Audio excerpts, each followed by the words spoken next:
제9장 마태복음 26장 마태복음 26장 소개 및 연대. 마태복음 26장은 구주께서 자신에게 곧 일어날 일을 예언하신 내용에서부터 베드로가 그리스도를 3번 부인하는 것에 이르기까지 속죄와 관련된 사건들의 기록이 시작되는 장이다. 속죄 및 속죄로 이어지는 중요한 사건들에는 다음이 포함되어 있다. 1. 구주의 마지막 만찬. 이 만찬에서 구주께서는 자신의 속죄를 나타내는 의식인 성찬을 제정하셨다. 이 구주께서 겟세마네에서 겪는 고통. 이때 구주께서는 육신과 영혼의 격심한 고통을 겪으시면서도 하나님 아버지의 뜻에 복종하셨다. 3. 그분은 배반당하고 체포당하셨으며 유대 공회에서 재판받으셨다. 마태복음 26장 주의. 마태복음 26장 1에서 5절. 대제사장들과 서기관들이 예수님을 죽이려고 꾀하다. 6월절 축제 기간이 다가오자 구주께서는 자신이 배반당하고 십자가형에 처해질 날이 임박했음을 아셨다. 그분은 제자들에게 축제 기간에 그런 일들이 일어나리라고 예언하셨다. 제사장들과 서기관들은 대제사장 바야바의 관정에 모여서 어떻게 하면 사람들 사이에 소란이 일어나지 않을 방법으로 예수님을 잡아 죽일 수 있을지를 논의했다. 대제사장들과 장로들은 예루살렘에 있는데 사내들인 그레이트 사내들인의 종교적 지도자들과 일반 지도자들을 대표했다. 그들은 많은 사람이 예수 그리스도를 흠모한다는 것을 알았다. 그래서 그들은 수많은 순례자들이 유월절을 지키기 위해 예루살렘에 와 있는 동안 예수님을 잡는다면 소동이 일어날 것이라고 염려했다. 마태복음 26장 6에서 13절. 베다니에서 구주께 향유가 부어지다. 구주께 향유가 부어진 일을 이해하려면 마가복음 14장 3에서 9절 주의 및 요한복음 12장 1에서 8절 주의를 참조한다. 마태복음 26장 14에서 16절은 30. 대제사장들은 가룟 유다에게 예수 그리스도를 넘기는 대가로 은 30을 주겠다고 약속했다. 마태복음 26장 15절. 후기 성도판 영문 성경에는 은 30을 준 것이 아니라 주기로 약속했다. 커비넌티드 고나움 웅기니. 이 금액은 스가랴의 다음 예언을 성취한 것이었다. 너희가 좋게 여기거든 내 풍석을 내게 주라. 그들이 곧 은 30개를 달아서 내 풍석을 삼은지라. 스가랴 11장 12절 모세 율법에 따르면 은 33개는 죽은 종에 대해 상전에게 변상하는 금액이었다. 출애굽기 21장 32절 참조. 따라서 구주를 판 값은 예언의 성취 외에도 유다와 제사장들이 그분을 비천하게 여겼다는 사실을 반영한다. 악을 행하도록 미리 운명으로 정해진 사람은 아무도 없다. 구주를 팔기로 한 것은 유다의 선택이었다. 조셉 스미스 역에는 유다가 구주를 팔았던 한 가지 이유가 구주가 가르치신 교리에서 기인했다고 나온다. 그럼에도 불구하고 12사도의 한 사람인 가룟 유다는 대제사장들에게 가서 예수님을 그들에게 넘겼다. 그가 예수님에게서 돌아서며 그분이 하신 말씀 때문에 마음이 상했기 때문이었다. 조셉 스미스 트랜슬레이션. 마크 14장 31절. 마태복음 26장 17에서 30절. 6월절과 성찬 또한 마가복음 14장 12에서 25절 누가복음 22장 7에서 30절 요한복음 13장 1에서 2절 참조. 모세시대의 주님은 6월절을 제정하여 당신이 이스라엘 백성을 애굽의 속박에서 구해주신 일을 기념하게 하셨다. 그날 주님께서는 애굽의 장자들을 죽이셨으나 상징적으로 문설주의 희생양의 피를 바른 이스라엘 백성의 집은 넘어가셨다. 출애굽기 12장 3에서 14절 26에서 32절 참조. 마지막 만찬 자리에서 구주께서는 자신을 기념할 새로운 상징적인 식사로서 성찬을 제정하셨다. 6월절의 상징물을 취하는 것이 미래에 있을 예수 그리스도의 희생을 상기시키고 고대 이스라엘 백성이 애굽의 속박에서 해방된 것을 기억하는 데 도움이 되었듯이 성찬을 취하는 것은 우리를 죄의 속박에서 풀어주는 예수 그리스도의 속죄 희생을 기억하는 데 도움이 된다. 12사도 정원회의 제프리 아롤런드 장로는 이렇게 말했다. 우리는 성찬을 안전과 구원과 구속을 기억하게 하는 방편인 6월절로 여기고 있습니까? 이를 행하여 나를 기념하라. 성도의 벗 1996년 1월호 68쪽. 마태복음 26장 21에서 22절. 주여 나는 아니지요. 사도들은 구주와 함께 갈릴리와 유대 지역 방방곡곡을 다녔다. 그런 여정 동안 구주와 더불어 지내면서 그들은 그분의 신뢰를 받는 친구들이 되었다. 당연히 그들은 6월절 식사 동안 구주께서 너희 중에 한 사람이 나를 팔리라라고 하신 말에 충격을 받았다. 그들은 각자 돌아가면서 주여 나는 아니지요. 마태복음 26장 21에서 22절라고 묻기 시작했다. 12사도 정원의 보이드 K 패커 회장은 이 성구들에 나오는 사도들의 모범을 따르고 주님과 그분 종들의 권고가 자신에게 해당하는지를 잘 생각해 보아야 함을 권고했다. 마태복음 26장에서 배울 수 있는 교훈이 하나 있습니다. 마지막 만찬 자리에서 있었던 일입니다. 그들이 먹을 때에 이르시되 내가 진실로 너희에게 이르노니 너희 중에 한 사람이 나를 팔리라 하시니. 마태복음 26장 21절 개역 개정판. 한글 성경에 번역된 주여 나는 아니지요가 후기 성도판 영문 성경에는 로드 이제 나이 주여 내니까 로마음 옮기니. 이 사람들이 사도였다는 점을 상기시켜 드립니다. 그들은 사도로서의 품성을 지닌 사람들이었습니다. 제가 늘 흥미롭게 여긴 점은 그 자리에서 그들이 팔꿈치로 서로를 슬쩍 찌르면서 내가 장담하건대 그 사람은 바로 유다야. 요즘 들어서 그가 하는 짓이 확실히 수상했거든 하고 말하지 않았다는 것입니다. 그것은 그들의 인격을 반영합니다. 그런데 기록에는 이렇게 나옵니다. 그들이 몹시 근심하여 각각 여짜오되 주여 내니까. 마태복음 26장 22절. 권고를 무시하려는 성향을 다스리고 잠시 적어도 사도와 같은 자세를 취하며 이렇게 자문해 보시겠습니까? 나 자신을 개선할 필요가 있는가? 이 권고를 마음으로 받아들이고 그것에 따라 행해야 할까? 혹 약하거나 실패하고 있거나 사도들과 제1의 장단을 기꺼이 따르지 않는 사람이 하나 있다면 주여 그 사람이 저입니까? 라고 묻지 않으시겠습니까? That all may be edified 198만 2237. 마태복음 26장 23절. 나와 함께 그릇에 손을 넣는 그릇에 손을 넣는 관습을 이해하려면 요한복음 13장 26에서 27절 주애를 참조한다. 마태복음 26장 24절, 54절, 56절 27장 9절. 이 선구들의 공통점은 무엇인가? 이 선구들은 마태복음을 읽는 독자들이 예수 그리스도를 약속된 메시아로 인식하는 데 어떻게 도움이 되는가? 마태복음 26장 26에서 28절. 성찬의 상징물. 예수님은 마지막 만찬 동안 성찬을 제정하시며 성찬의 상징물이 자신의 몸과 피를 나타낸다고 사도들에게 가르치셨다. 또한 제3니파이 18장 1에서 3절, 7절, 11절 참조. 제프리 알 홀런드 장로는 성찬 상징물의 중요성을 다음과 같이 말했다. 항상 물보다 앞서서 떼어지고 축복된 빵 조각을 취함으로써 우리는 그리스도의 찢긴 살과 상한 마음과 십자가 위에서 당하신 육체적 고통을 기억하게 되는데, 주님은 십자가 위에서 내가 목마르다라고 하신 뒤 최후로 나의 하나님, 나의 하나님, 어찌하여 나를 버리셨나이까? 요한복음 19장 28절 마태복음 27장 46절라고 외치셨습니다. 구주께서 육체적인 고통을 겪으셨기에 그분의 자비와 은혜로 말미암아 니파이후서 2장 8절 모든 인류는 죽음으로부터 자유로워지게 될 것이며 무덤에서 나와 승리의 부활에 이를 것입니다. 작은 잔에 물 한 잔을 취함으로써 우리는 그리스도의 피 흘리심과 겟세마네 동산에서부터 시작된 영적인 고통과 고뇌가 얼마나 극심했는지를 기억하게 됩니다. 그곳에서 그리스도께서는 내 마음이 매우 고민하여 죽게 되었으니 마태복음 26장 38절라고 말씀하셨습니다.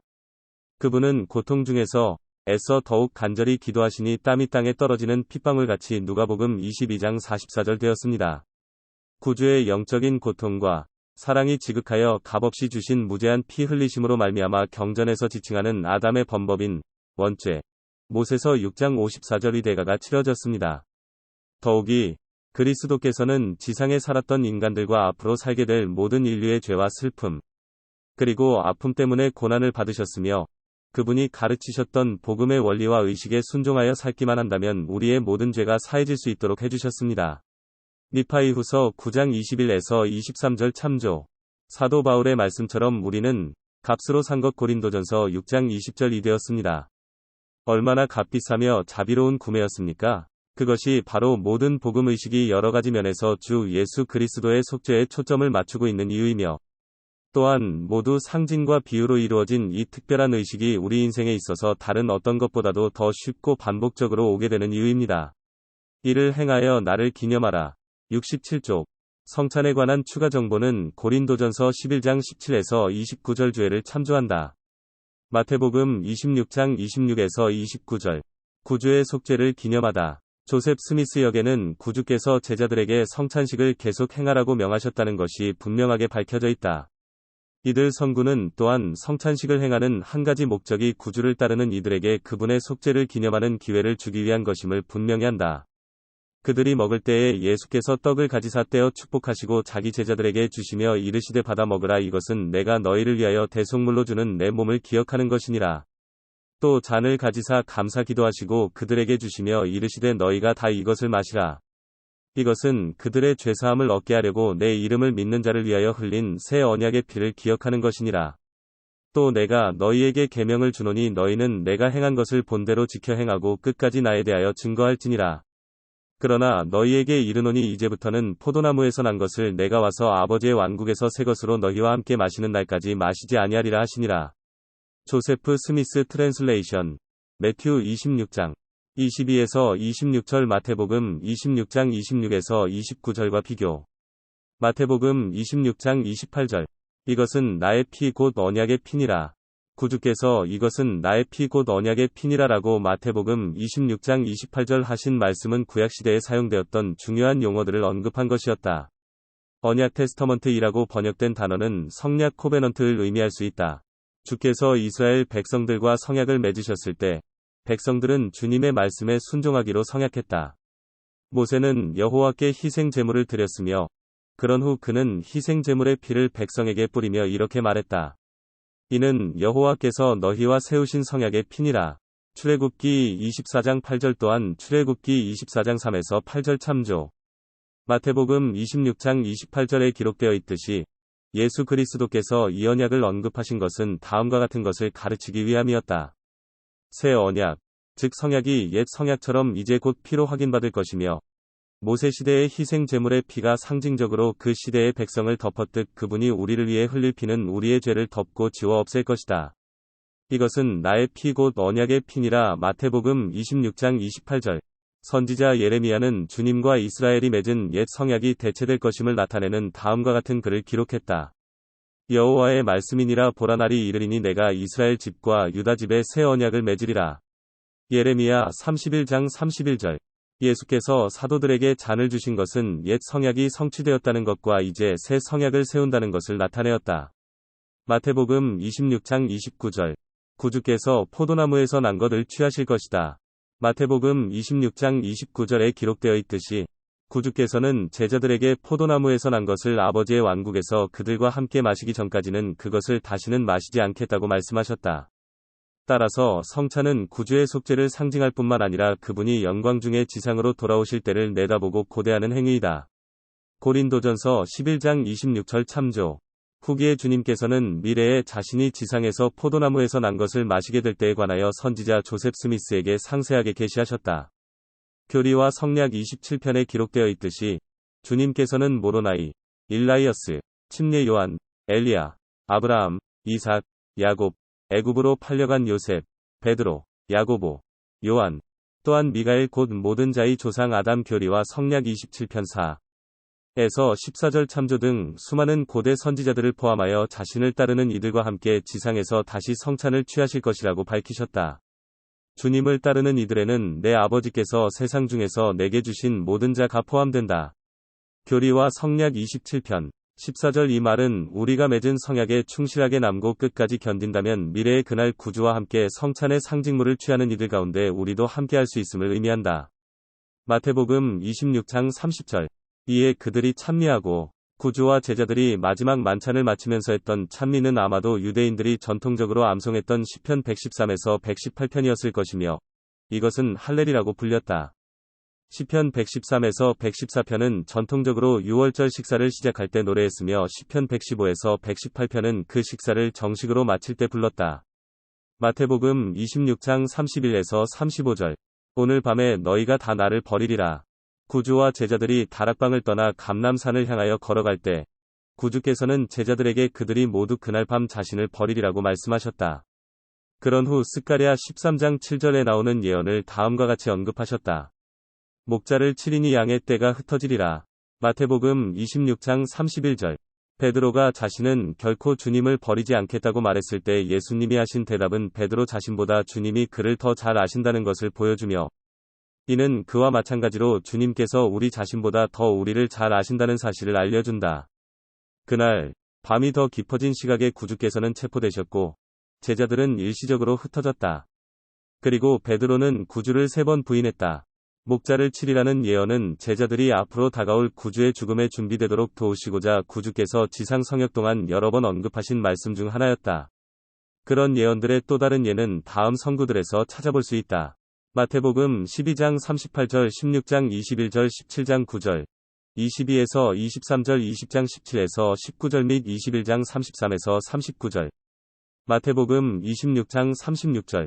겟세마네라 하는 곳, 예루살렘 성벽 바로 바깥쪽의 감람산에 또는 그 가까이에 있는 겟세마네는 감람나무 동산으로 구주께서 종종 찾으시던 곳이었다. 누가복음 22장 39절, 요한복음 18장 1에서 2절 참조. 이날 밤 구주께서는 온 인류의 죄를 대속하기 위해 고통을 겪고 무한한 속죄를 행하기 위해 겟세마네로 가셨다. 이 동산의 위치는 예루살렘 성전의 동편이었다. 모세의 율법에 따라 번제를 드렸던 사람들은 흠없는 수컷 짐승을 골라 동쪽 회막문에서 그것을 제사장에게 건넸다. 레위기 1장 3절. 신약 시대에는 예루살렘 성전의 동쪽 문에서 번제물을 제사장에게 건넸다. 이런 행위는 겟세마네 동산에서 자신을 하나님 아버지께 바치는 구주의 모습과 유사하다. 이스라엘의 하조르에 있는 지뢰 형태의 고대 올리브 앞찾기를 재현한 모습. 바구니에 으깬 올리브를 담아 켜켜이 쌓고 지뢰에 돌을 매달아 누르면 바구니마다 기름이 새어나와 돌로 된 수반으로 흘러들어온다. 12사도 정원회의 러셀 M. 넬슨 회장은 이렇게 설명했다. 올리브를 찍고 압착해서 기름과 식료품으로 만들던 곳인 그 동산은 히브리어로 기름을 짜다라는 의미의 겟세마네로 불렸습니다. 그곳 겟세마네에서 주님은 모든 사람이 회개하여 자기에게 나아오게 하려고 모든 사람의 고통을 겪으셨습니다. 교리와 성약 18편 11절. 그분은 모든 인류가 지은 죄의 짐을 짊어지셨으며 그 고통이 얼마나 컸던지 모든 땀구멍에서 피를 쏟으셨습니다. 누가복음 22장 44절 교리와 성약 19편 18절 참조 속죄. 성도의 벗. 1997년 1월호 35쪽. 다음 이야기는 압착된 올리브에서 나오는 기름이 예수 그리스도께서 겟세마네에서 흘리신 피를 생생하게 상징한다고 할 만한 일면을 보여준다. 어느 가을 학기에 나는 브리검 영 대학교 예루살렘 센터에서 올리브를 수확하여 기름을 짜는 활동에 참여하는 학생들을 감독했다. 올리브를 즉 돌절구에 담고 분쇄하는 돌을 밀어서 돌리자 올리브에서 기름이 나오기 시작했다. 기름이 석회암 절구의 가장자리로 흘러나오기 시작할 때, 다시 말해서 해마다 새로 짜는 기름이 나오는 첫 순간에는 기름이 선명한 붉은색을 띈다. 올리브 앞찾기 주위에 둘러서서 고대의 기름을 짜는 과정을 재현하는 모습을 지켜보던 170명의 학생들에게서 탄성이 흘러나왔다. 기름이 평범한 황금색으로 변해가는 1분이라는 시간은 충격적이고 오싹하기까지 했다. 그 현상을 지켜본 학생들 모두 같은 생각을 했을 것이다. 그것은 우리가 이야기했던 상징에 대한 놀라운 확인 이상의 경험이었다. 우리 눈앞에 펼쳐진 그 광경은 겟세마네의 실제 모습이었다. 기름을 짜다. 즉 겟세마네라 불린 이곳에서 구주께서는 온 인류를 위해 무한하고도 영원한 속죄를 행하시면서 우리를 대신하여 올리브를 압착하는 듯한 고통을 겪으셨다. 앤드류 씨. 스키너. 게드스메인 2002. 89에서 90. 마태복음 26장 37절. 40에서 45절. 예수께서 베드로, 야고보, 요한을 데리고 가시다. 전에도 그런 경우가 있었듯이 주님은 사도 중 베드로, 야고보, 요한을 따로 데리고 가셨다. 마태복음 17장 1절, 마가복음 5장 37절 참조. 주님께서 이때 그 세 사람을 뽑아 가신 이유는 알려져 있지 않으나 확실한 것은 그들이 예수님의 승천 후에 교회를 감리했다는 점이다. 아마도 겟세마네에서 한 경험은 이후에 속죄에 대한 증인으로서 일하게 될 그들에게 구주의 고통에 대한 귀중한 지식이 되었을 것이다. 그들은 이 경험을 통해 마음에는 원이로되 육신이 약하기 때문에 시험에 들지 않게 깨어 기도해야 마태복음 26장 41절 한다는 것을 배웠다. 마태복음 26장 37에서 39절. 구주께서 겟세마네에서 겪으신 고통. 마태의 기록은 겟세마네에서 있었던 몇 가지 사건을 알려주지만 이외의 경전 기록과 선지자들의 말씀을 통해 우리는 그곳에서 일어난 일의 의미에 관해 더 많은 것을 배울 수 있다. 베냐민 왕은 예수 그리스도께서 육신의 고통, 주림, 갈증과 피로와 그의 백성의 사악함과 가증함으로 인한 고뇌를 모사이아서 3장 7절 겪으셨다고 가르쳤다. 엘마는 예수님이 육체를 따라 그의 심정을 자비로 충만하게 하사 육체를 따라 자기 백성을 그들의 연약함을 조차 어떻게 도울지 아시고자 엘마서 7장 11에서 12절 참조. 자기 백성의 온갖 고통과 고난과 시험, 질병, 약함을 경험하셨다고 기록했다. 엘마는 또한 이렇게 기록했다. 하나님의 아들이 육체를 따라 고난을 받으심은 자기 백성의 죄를 지심으로 그의 구원의 능력을 조차 그들의 범법을 지워버리려 하심이니라. 엘마서 7장 13절. 12사도 정원회의 리차드 G. 스코트 장로는 구주께서 속죄를 행하시면서 커다란 도전에 직면하셨다고 말했다. 첫째, 어마어마한 책임감입니다. 주님은 속죄가 완벽하게 이루어지지 않으면 아버지의 자녀들 중 누구도 아버지께 돌아갈 수 없다는 점을 잘 아셨습니다. 부정한 것은 아무것도 하나님 면전에 거할 수 없기에 율법을 어긴 사람에게 회개할 방도를 마련해주지 않으면 모든 하나님의 자녀들은 결국 아버지 면전에 머물지 못하게 될 상황이었습니다. 그렇게 되면 아버지의 계획은 실패로 돌아가고 영의 자녀들은 모두가 사탄에게 영원토록 압제와 학대를 받을 상황이었습니다. 둘째, 정신과 마음이 모두 지극히 순수하신 주님께서 인류에게 일어날 수 있는 모든 일의 결과, 심지어 가장 사악하고 비열한 죄의 결과까지도 몸소 느끼셔야 했습니다. 셋째, 사탄의 무리들이 주님을 육체적, 정서적으로 극한까지 몰아가며 사악한 공격을 퍼부었지만 그분은 견뎌내셔야 했습니다. 그런 다음에는 우리가 완전하게 알지 못하는 이유들 때문에 아버지께서는 아들이 그 힘을 모두 소진하여 도움이 가장 절실한 그 순간에 오로지 혼자의 힘과 능력으로 그 어마어마한 책임을 감당하게 하셨습니다. 그의 이름에 리아호나 2010년 5월호 76에서 77쪽 70인 회장단의 테드 알콜리스터 장로는 온 인류가 사탄으로부터 자유로워지도록 하기 위해 예수님이 겟세마네와 십자가 위에서 겪으신 몇 가지 일들을 다음과 같이 설명했다. 무자비하고 광포한 사탄의 세력이 전우좌우에서 구주를 공격했음이 틀림없다. 구주께서는 집요하게 달라붙는 사탄으로부터 모든 포로가 풀려날 때까지 나아가 담대히 싸우셨다. 그것은 무한한 결과가 따르는 구조의 사명이었다. 구주의 모든 육체적 힘과 모든 미덕, 축적된 모든 영적 힘까지도 그 싸움에 동원되었을 것이다. 모든 에너지를 소진하고 모든 능력을 혹사하고 모든 힘을 발휘했다는 점은 의심의 여지가 없다. 이 모든 것을 다 사용한 후에야 사탄의 세력은 자신의 주둔지를 버리고 참패를 맛보며 퇴각했을 것이다.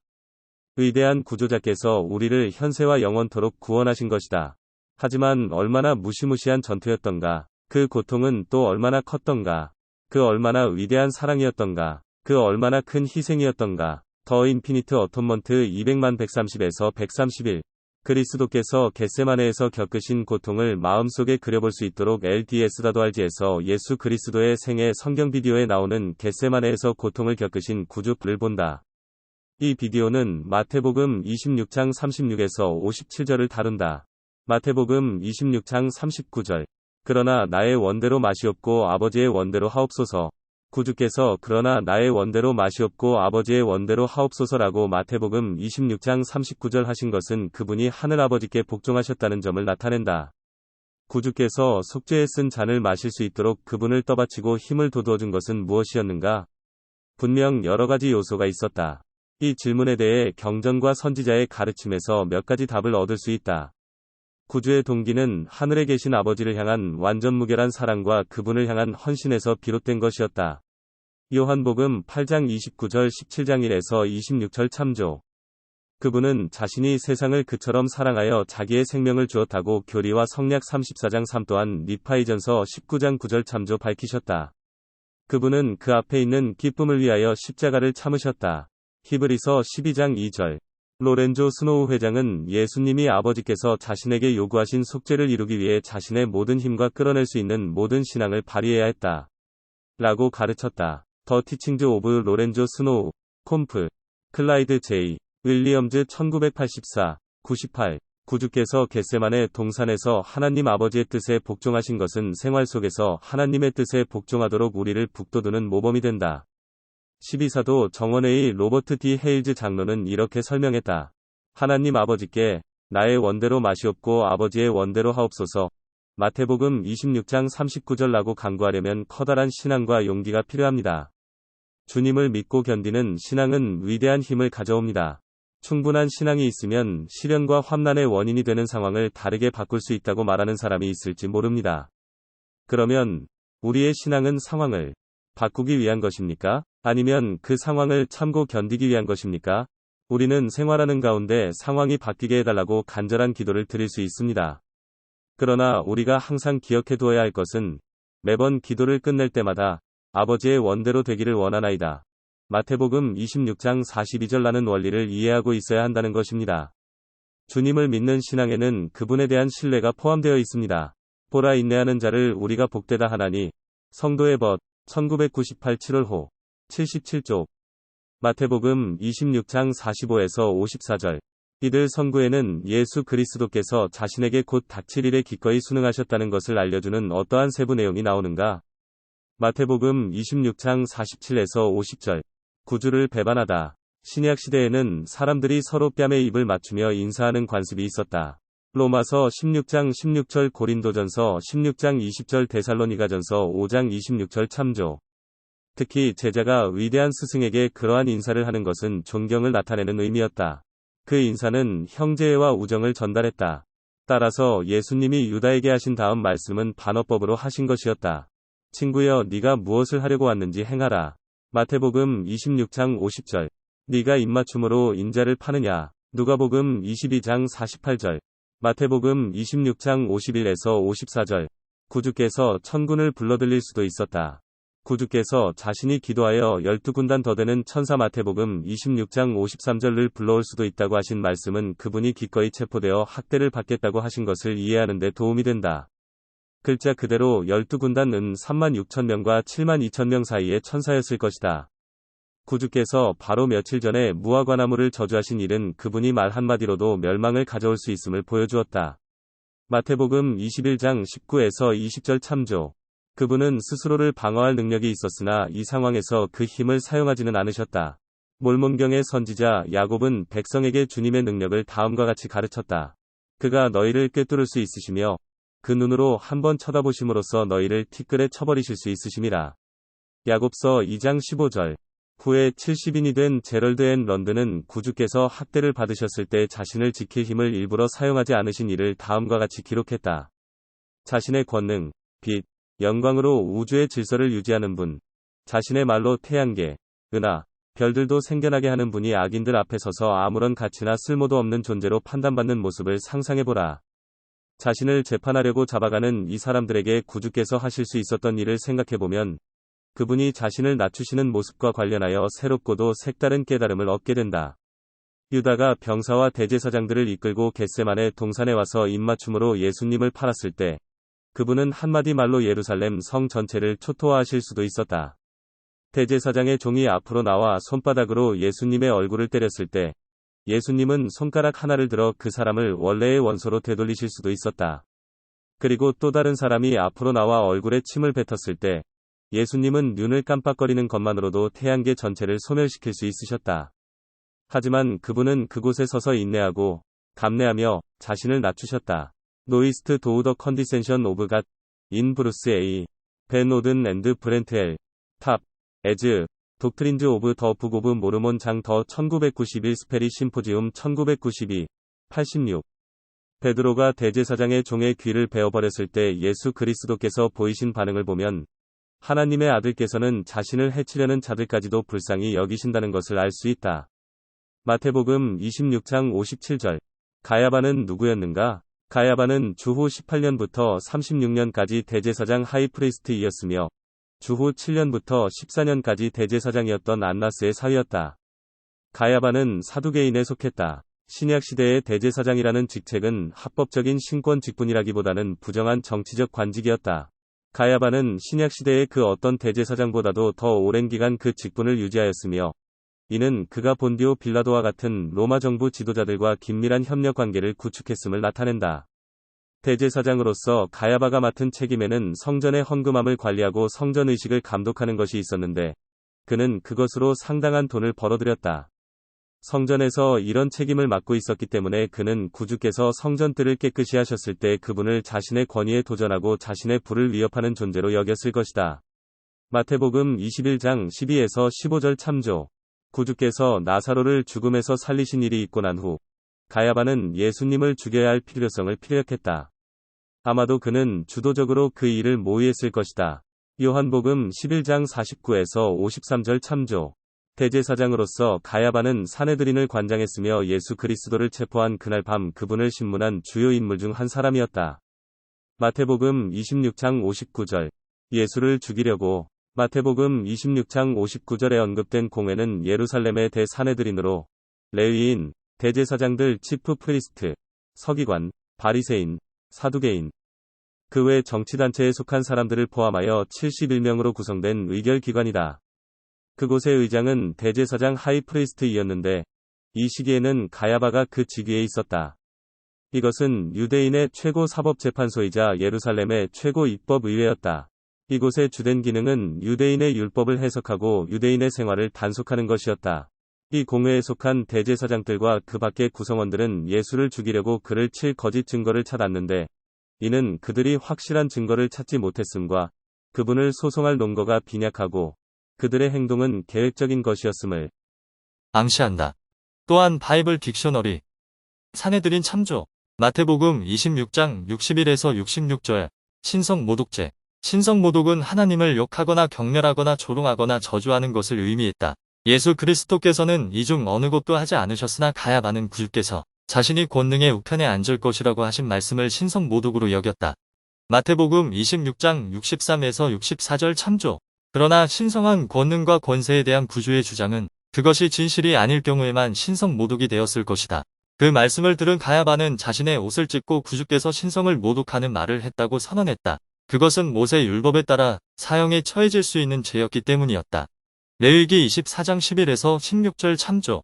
가야바와 공회의 회원들은 구주께서 사형에 해당한다고 공언했다. 그러나 신성 모독은 유대인의 문제이지 로마 당국의 관심사는 아니었기에 유대인 지도자들은 예수님을 빌라도에게로 호송하면서 죄목을 선동죄로 바꾸었다. 선동죄에 관해 더 자세히 알아보려면 마가복음 15장 1에서 2절 조회를 참조한다. 마태복음 26장 64절. 이후에 인자를 너희가 보리라. 인자를 마태복음 26장 64절 보는 것에 관한 구조의 말씀을 이해하려면 마가복음 14장 53에서 65절 조회를 참조한다. 마태복음 26장 66에서 68절. 유대인 공회에서 학대받는 구조. 유대인 지도자들 앞에서 재판을 받으실 때 하나님의 아들께서는 육체적으로 매우 좋지 않은 상태였을 것이다. 신문을 받기 전에 예수님은 겟세마네에서 이미 여러 시간 동안 고통을 겪으셨다. 그분은 키드론 계곡을 왔다 갔다 하셨다. 그분은 또한 출혈에 따른 증상에 시달리고 약해진 몸으로 밤 공기를 맞아 오한을 느끼고 계셨을 것이다. 또한 여러 시간 동안 잠도 주무시지 못한 상태였다. 이렇게 육체적으로 약해진 상태에서 그분은 자신을 고소한 자들에게 학대를 당하셨다. 니파이는 구주께서 사람의 자녀들을 향한 그의 사랑의 친절과 그의 오래 참으심으로 말미암아 니파이전서 19장 9절 자신에게 퍼붓는 학대와 모욕을 기꺼이 감내하실 것이라고 예언했다. 유대인 지도자들은 예수 그리스도의 얼굴에 침을 뱉었고 그분을 주먹으로 치고 손바닥으로 때렸다. 마태복음 26장 67절 참조. 그들은 그분의 눈을 가리고 그분을 조롱했다.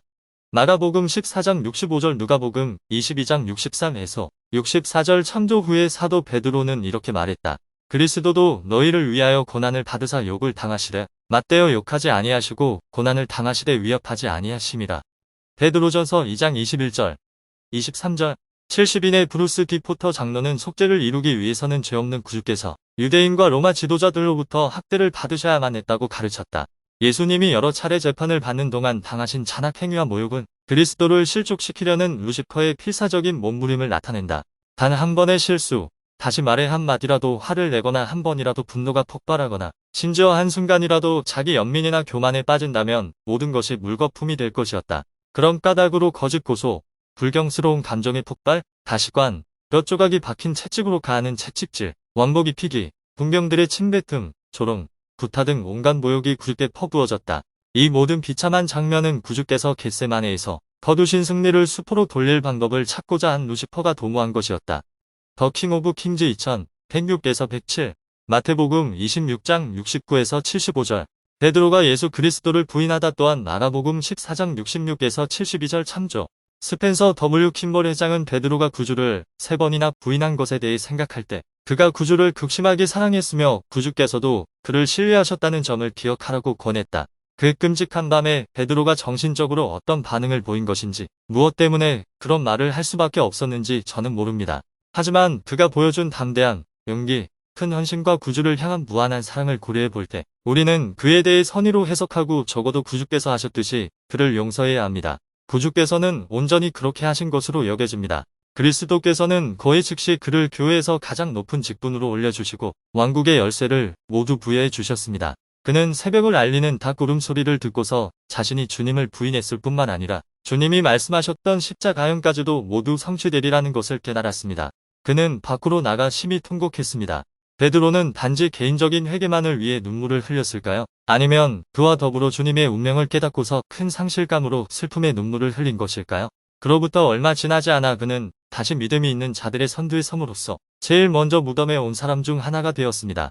몇 주 후에 그는 성도들을 모아 조밀하고 강하며 통일된 공동체로 조직했습니다. 그리고 오래지 않아서 그는 감옥에서 고생하고 두들겨 맞고 학대를 받았으며 그리스도께서 예언하신 것처럼 밀가부르듯이 되었습니다. 누가복음 22장 31절 참조 피터, 마이 브라더, 브리검명 유니버시티 스피치즈 오브 더 이어 줄라이 14, 1971. 오 베드로의 부인에 관한 더 자세한 내용은 요한복음 18장 15에서 18절, 25에서 27절 주애를 참조한다. 생각해볼 점. 마태복음 26장 17에서 30절 주애에 나오는 제프리 아놀런드 장로의 말씀을 읽는다. 성찬을 여러분의 유월절로 또한 여러분의 안전과 구출, 구속을 기억하는 일로서 인식하기 위해 여러분은 무엇을 할 수 있을까? 구주께서는 자신의 뜻보다 하나님 아버지의 뜻이 이루어지기를 기도하셨다. 여러분은 하나님 아버지의 뜻에 충실히 따라야 한다는 필요성을 어떤 경험을 통해 느껴보았는가? 어떻게 하면 구주의 모범을 따르고 여러분의 뜻을 하나님 아버지의 뜻에 더욱 온전히 복종시킬 수 있을까? 여러분은 예수 그리스도의 속죄를 실제로 어떻게 느끼고 있는가? 속죄에 대한 여러분의 감사함이 더 깊어지도록 어떻게 노력할 수 있을까? 제안과제. 구주께서 내 아버지여 나의 온대로 마시옵고 아버지의 온대로 하옵소서 하고 마태복음 26장 39절 기도하신 것에 대한 여러분의 생각을 적는다. 그런 식으로 자신의 뜻을 아버지의 뜻에 복종시킬 때 우리에게는 무엇이 요구되는가? 이 선고에서 구주께서는 매우 어려운 상황에서도 하나님 아버지의 뜻을 따르는 모범을 보이셨다. 여러분은 그런 모범을 따랐던 경험을 언제 해보았는가? 다음에 나오는 구약 전서의 예언들을 읽고 그것들이 마태복음 26장에서 어떻게 성취되었는지 찾아본다. 시편 41장 9절, 이사야 50장 6절, 53장 6에서 7절, 스가랴 11장 12에서 13절, 13장 7절,